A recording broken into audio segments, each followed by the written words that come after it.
All right, what we're going to do today is take a look at the situation of a collision between a coal rail car and a steam engine. And so what we're going to set up here is really just an inelastic collision. We know that when a train car runs into an engine, these are going to couple together. And so what we'll do is we'll have this coal car traveling at 6 meters per second initially slam into this engine. They're going to collide and stick together. Now the engine is initially at rest. And what I want to do in this problem is work out two different things. The first thing I want to work out is the final velocity of the rail car and the engine once they've coupled together. Then I want to go through and look at the loss of kinetic energy in this collision. That is to say, I want to find out how much kinetic energy is lost to things like sound and heat as this car slams into the engine. So first, let's go through and work out the final velocity of these two once they've coupled together. Now we know this is an inelastic collision because the car and the engine are going to stick together. That makes them inelastic. Now in any collision, not just an inelastic collision, but any collision, we know that the initial momentum of the system is going to be equal to the final momentum of this system. Now when I say the system, in this case, I mean the coal car and the engine. So their initial momentums added together are going to need to equal their final momentums added together. So let's first look at the initial momentum.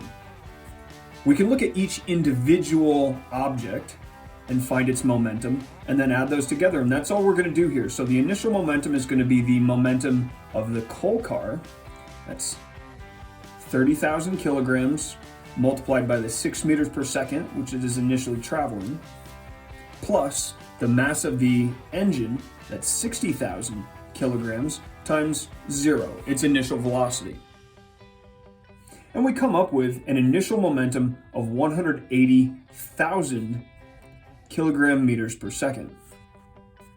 Now realize this is the initial momentum of the system, and that total momentum will not change. So really all that's happening is this car slams into and then couples with this engine, is the momentum is simply being redistributed. So let's take a look at what's going on in the end here. That's a P. We're going to pretend that's a P. In the end, we have our final momentum is equal to the momentum of each individual object. Now remember, if the car here, the coal car, has coupled to the engine, they're both going to be traveling at the same velocity. So our momentum in the end is simply going to be the sum of the two masses times their final velocity.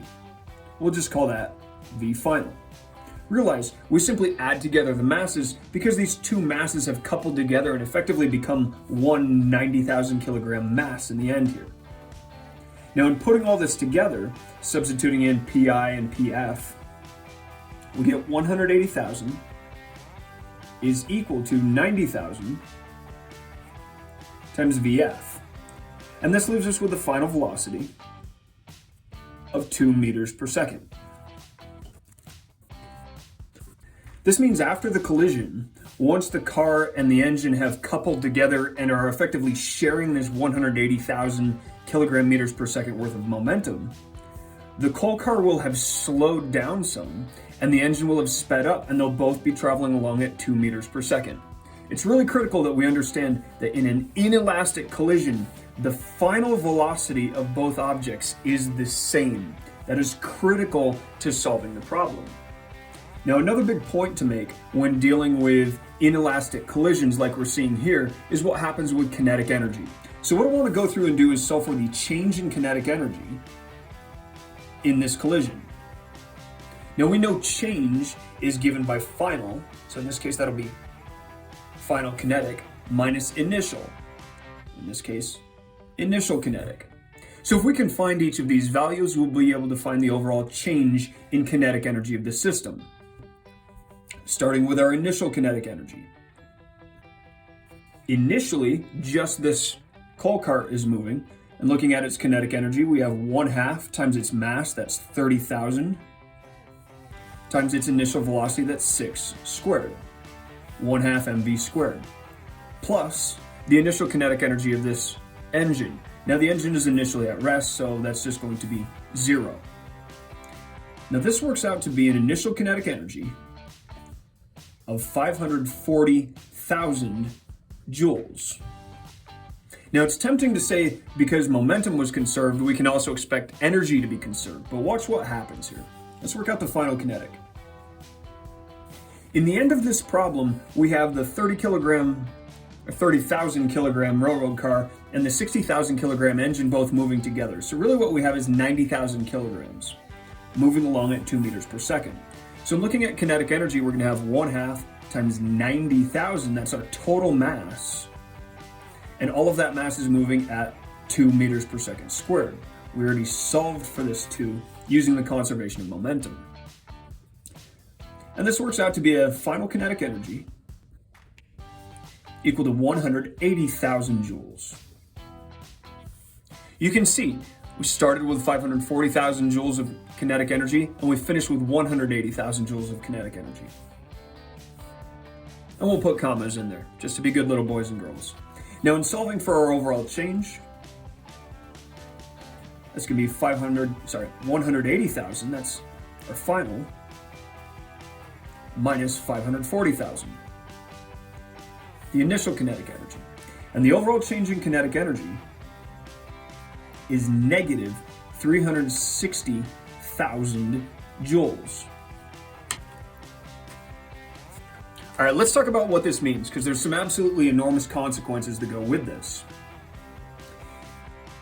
In a collision, or really in an inelastic collision, we can expect to see momentum conserved. We've already talked about that before. Momentum, or linear momentum, is always conserved in every collision. That includes an inelastic collision. But in an inelastic collision, kinetic energy is lost. Let's talk about where that energy went, because it can't just disappear, it has to go somewhere. Why don't you realize when this car slams into this engine, it's going to make some noise. Okay, that's some energy loss. It also will actually generate some heat. That also is energy loss. So these 360,000 joules of energy that are lost, they have to turn into heat and sound. They don't become motion of other particles or other objects. So in summation, in an inelastic collision, momentum is conserved, but kinetic energy is not. We will always see a loss of kinetic energy in an inelastic collision. That loss is typically to heat and sound. So that is an inelastic collision, and that's all for now.